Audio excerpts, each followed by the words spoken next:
Sementara itu, pemirsa, tersangka pembunuhan sadis seorang pria di Trawulan, Mojokerto beberapa waktu lalu akhirnya terungkap. Polisi bahkan harus mengerahkan drone untuk menangkap pelaku yang bersembunyi di kebun tebu usai menghabisi korban. Motif pembunuhan karena tersangka kepergok mencuri handphone di warung sate tempat korban bekerja. Dengan mengerahkan drone, buron tersangka pembunuhan Edi Susanto akhirnya berhasil dibekuk.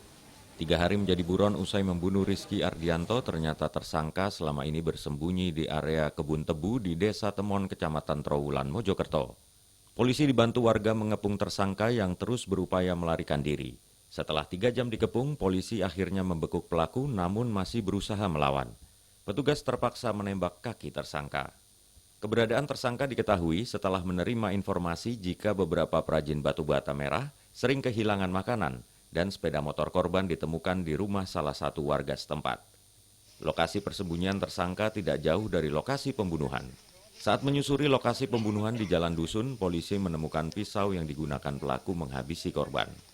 Menurut polisi, pembunuhan berawal saat pelaku kepergok mencuri handphone di warung sate tempat korban bekerja.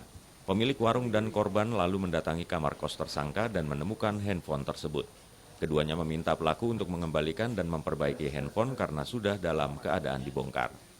Akhirnya tersangka berboncengan sepeda motor dengan korban. Tersangka meminta diantar ke kerabatnya untuk meminjam uang untuk memperbaiki handphone.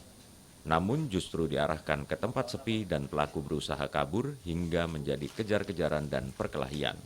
Tersangka kemudian mengeluarkan pisau yang telah disiapkan dan menusuk korban hingga tewas.